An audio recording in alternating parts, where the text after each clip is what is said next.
أعوذ بالله من الشيطان الرجيم وإذ واعدنا موسى 40 ليلة ثم اتخذتم العجل من بعده وأنتم ظالمون ثم عفونا عنكم من بعد ذلك لعلكم تشكرون رب اشرح لي صدري ويسر لي أمري واحلل عقدة من لساني يفقه قولي فالحمد لله والصلاة والسلام على رسول الله وعلى آله وصحبه أجمعين ثم أما بعد. Once again everyone, assalamu alaikum wa rahmatullahi wa barakatuh. Today what I'd like to talk to you guys about is a very important conceptual problem. It's a problem of thinking about ourselves, thinking about Muslim identity. And what I want to present to you first is basically a kind of a riddle. The Prophet ﷺ moves to Medina, and of course in Medina he directly encounters the Jewish community, among also the Christian community. And in Surah Al-Baqarah, Allah decides to address the Jewish community that lives in Medina directly. Ya Bani Israel. He decides to talk to them directly. And many ayat in Surah Al-Baqarah are that direct conversation between Allah and Bani Israel. He speaks to them in the second person. You did this, you did this, you did this. Right? So he's talking to them in a very immediate and a very direct conversation. And the ayah that I want to use as a base to talk about the nature of that conversation, Allah says, وَإِذْ وَعَدْنَا مُوسَى 40 لَيْلَةً. When we promised Musa, and we took a promise from Musa to be with us for 40 nights. Allah had taken an agreement with Musa to come to him for 40 nights. And when he was gone for 40 nights, ثُمَّ اتَّخَذْتُمُ الْعِجْلَ مِنْ بَعْدِهِ. Then you people took up the calf to worship even after, just right after he left. So as soon as he left, you people started worshiping the calf. Now the words that are important here that present the curiosity is the words ittakhadhtum. All of you started worshiping the calf. The Quran is talking to the Jews living in Medina, yes? Who worshipped the calf? Who worshipped the cow? Their ancestors. From many generations ago, isn't it? They didn't have a cow that they worshipped. They didn't have a calf that they worshipped. It was their many generations old ancestors. And Allah talks to them and says, when I called Musa and you people started worshipping the calf, and you were the ones doing wrong, then I forgave you. I didn't do it and you didn't forgive me. The one you forgave is my great grandfather somewhere back in the day who I don't even remember the name of. Him, you forgave him. Why are you talking to me like I did it? So the Quran talks about Bani Israel and their history, and it doesn't use them. It uses you people. But you and I know that we are not blamed for the mistakes of our ancestors. That, like the Christian concept of original sin, we don't have that. We don't have your great-grandfather was a hypocrite, so you're a hypocrite. We don't have that. My ancestry, for example, my ancestors are Buddhist. A few generations back, 7, 8 generations back, they're Buddhist. They're not Muslim, right? So that's not held against me. That's not held against me. So why is Allah talking to them in this way? That's the question we're going to try to address, inshallah. And through it, we don't just learn something about Bani Israel, we learn something about ourselves. This is more important for ourselves. See, what happened with Bani Israel is they suffered from a lot of diseases. They had the religion. They were the only people left of that much knowledge of scripture. Nobody even comes close, actually, even in Medina or anywhere arguably in the world that has that much scholarship in their religion at the time as the Jews had. Their rabbis were incredibly knowledgeable. As a matter of fact, the word used for them was ahbar. Ahbar is people that are dipped in ink. They wrote so much and they produced so much and they studied so much that they're just called people of ink. So it's no small thing. There's no small amount of knowledge they had. But the thing is, to preserve the integrity of Islam, to preserve the integrity of religion, it's not just knowledge that you need. You don't just need knowledge. You need the right kind of thinking. It's possible that somebody has a lot of knowledge, but they don't have the right kind of thinking. This is why the Quran doesn't complain about, why don't you know? Don't you know? It actually complains, don't you think? أَفَلَا تَعْقِلُونَ. That's a very common complaint in the Quran. The Quran is not holding against people that they don't know. As a matter of fact, when people don't know, Allah makes excuses for them and says, ذَلِكَ بِأَنَّهُمْ قَوْمٌ لَا يَعْلَمُونَ. That's because there are people who don't know. The idea means they will eventually learn. But you know, whether you know or not, every human being has been given the ability to do what? To think in the right way, to think appropriately. But what happens with a nation when they emphasize knowledge, but they stop emphasizing the right kind of what? Thinking. Then they can't even benefit from their knowledge. Banu Israel had a lot of knowledge. And by the way, you could say, no, but their knowledge was corrupted and their books had been changed and it wasn't what it used to be. Even if you argue all of that, their knowledge was good enough that when they saw the Prophet ﷺ, they could tell immediately, this is the one mentioned in our books. يَعْرِفُونَهُ كَمَا يَعْرِفُونَ أَبْنَاءَهُم.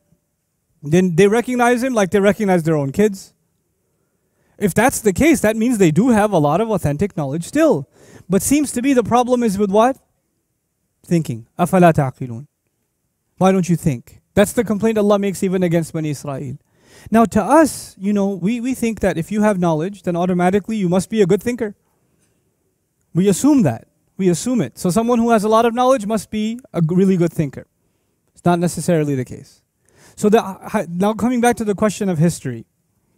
You see, when you think that you are superior, maybe you think you're superior because you have more knowledge. Maybe you think you're superior because you have a better family background.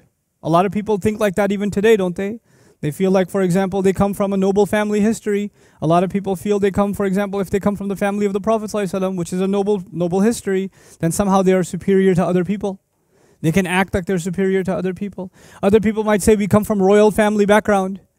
We come from, you know, this noble heritage, etc., etc. And as a result, we are better than others. And they develop that thinking. Some people even use Islam for it. I come from a family of scholars. And because I'm from a family of scholars, somehow I have better DNA than you. The thing is, whether you come from a family of scholars or not, or even a family of a prophet, you're still the children of Adam alayhi salam. You're still going to stand in front of Allah Azza wa Jal the same way. There's not a VIP row for anybody on Judgment Day. You understand? Allah doesn't care about your ethnicity or your genetics. The only thing you can bring to Allah is a sound heart. That's all you can bring. He's not going to ask what nationality, what passport, what visa, you know, what bloodline. That's not going to be a question. Is that clear to everybody? Now the thing is, with Banu Israel, even though they had knowledge, they started thinking that for some reason they are superior. And when you have that thinking, and you study your history, then you study your history with the wrong kinds of glasses on. Through these glasses, you even read your own history, and the only thing you read is what makes you superior. You only highlight the parts of your history that establish your superiority even more. A Muslim might do this. We might read our own history, and the only parts of our history we'll read as the ones that make us proud. Yeah. Umar bin al-Khattab radiyallahu anhu. You highlight the parts that feel good. What do you ignore? The parts that are embarrassing. Does our history have embarrassing episodes? Absolutely. Absolutely. Now, Bani Israel, when they would talk about themselves as the superior nation, of course, they didn't just become the superior nation today. They became the superior nation a long time ago. And they keep talking about the great choices of Allah, how many prophets Allah gave them, what promises Allah gave them, the blessings Allah gave them. They highlight that history, that glorious golden history over and over and over and over and over again. And the more they remember that history, the more that it reminds them that how much better they are than everybody else. So what does Allah decide to do? Allah decides to give them a reality check. If you want to quote the best parts of your history and take credit, like you did it, you didn't do it. The people who did those great things came a long time ago and they're gone. You didn't do it. And you have no right to take credit for what they did. You're not awesome because of them.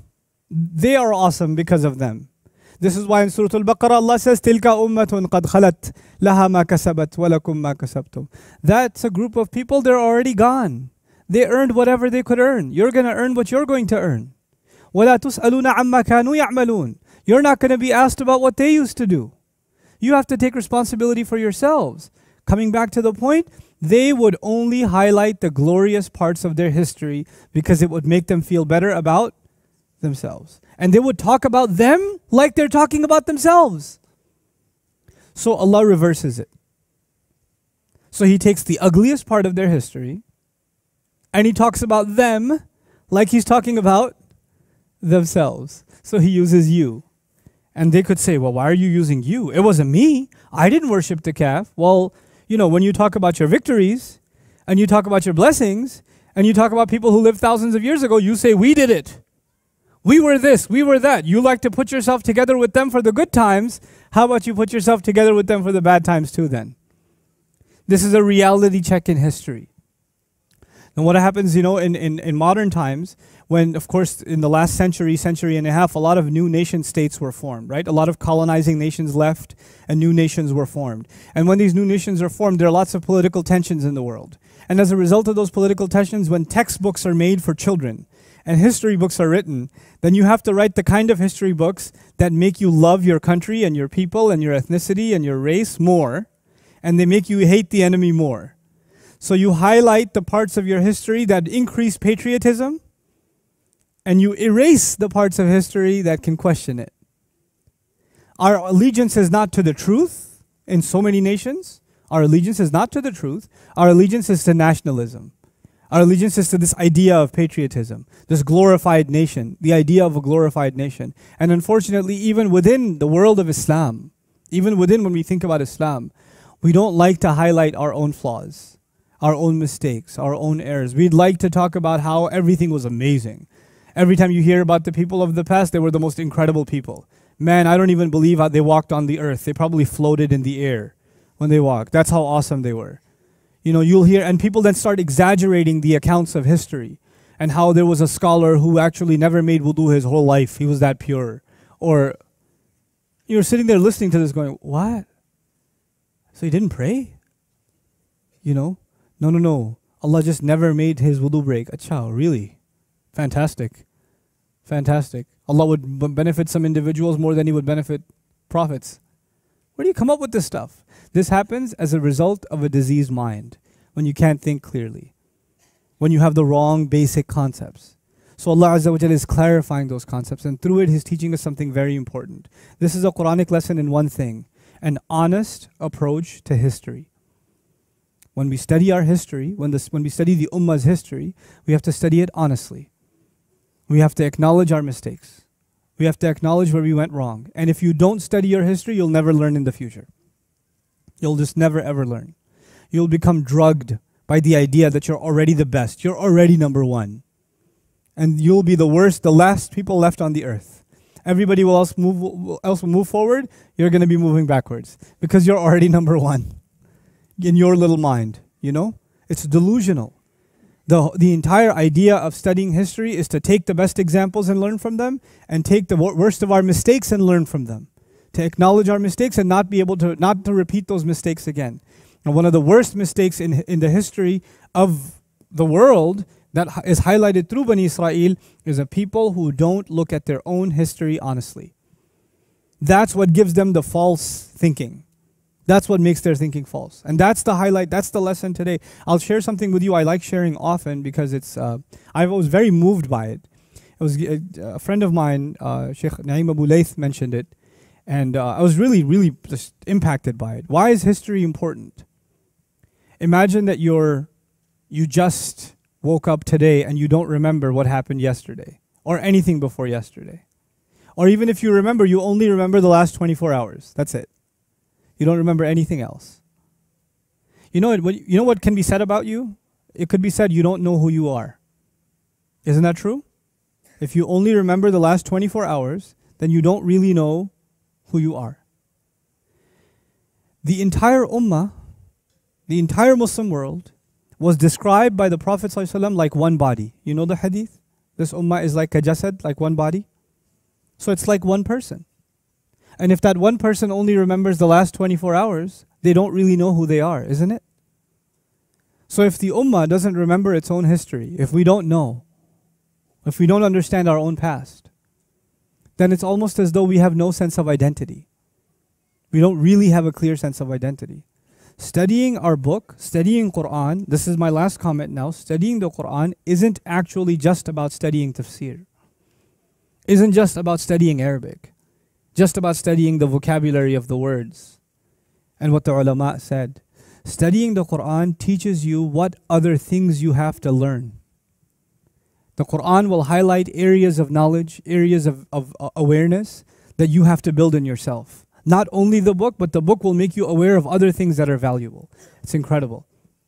A alim one time asked me, it was sitting together, a bunch of ulama, and I was the only one who was not a alim. And he asked me, why do you think Allah talks about Fir'aun so much? I mean, every ayah of the Quran is supposed to be guidance for the believer. Why are we listening to Fir'aun? Fir'aun talks a lot in the Quran. You know that? He talks a lot. He's like, why do we have to listen to Fir'aun? You know? And everything he did and how he walked and how he talked. And I was like, listen, you have to understand the genius of evil politicians. You have to. If you're going to live in this world, you have to understand politics and you have to understand the best of it. And Fir'aun was a genius evil politician. And you have to study how he operated. Because he's not the only one. There's going to be lots of Fir'auns after him. And if you understand him, you'll understand all of them. You'll be able to navigate with them. You'll be able to deal with them. This is valuable guidance. Through this, you will understand the corruption of, regimes, dictators. You'll be able to understand them. So everything in the Quran has value and it gives value to things on the outside. And today's lesson is the value in understanding and studying history. Young people here are doing their degrees. They're doing medicine, they're doing engineering, they're doing accounting, and one student says, I'm going to study history. And their parents say, what? What are you going to do with history? Well, who's going to give you a job? Where are you going to go to work? Where are you going to get employed? History doesn't pay the bills. Don't study history. So we took our smartest kids, our smartest men and women, and we made them doctors. We made them engineers. We made them programmers. We made them architects. And we did not care to make them what? Historians, political scientists, sociologists, anthropologists, psychologists. No. And you know what? As a nation, we decided an entire generation of people should just be workers. We're just workers. I mean, a doctor, with all due respect to doctors, is skilled labor. It's labor. You're a laborer. You're specialized, but you're still laboring. And an architect is still a laborer, a work in a specialized field. Who's doing the thinking on behalf of this ummah? Who's thinking on behalf of this ummah? Who's restoring our identity as an ummah? The best of our minds are not being used because they're too busy doing other things. I want you to study this and study that. And the sad thing is, if you ask, why are you studying this? Why are you in this career? You know what the answer is most of the time? Number one answer, my parents told me. Number two answer, it's a good job. That's it. So the only legacy we're leaving for our next generation is the most important thing in your life is looking for a good job. I'm not against getting a good job. By the way, get a good job. I'm all for it. But you know what? The world needs more than just people that make money and one or two careers. I would argue if I had it my way, historians and theologians and people that are studying psychology and sociology, they would be the highest paid professors. They'd be the highest paid researchers, in my opinion. Because they're the people who impact how society operates. They give direction to society. And if they have an Islamic mindset, man, they can bring a lot of good to the world. So even if, for the young people here that are studying, while you're studying accounting, mashallah, inna lillahi wa inna ilayhi raji'un, on the side, take as many history courses as you can. Learn as much about other things as you can. Things that actually, make you a refined human being, a deeper thinker. Learn sociology. It's an important subject.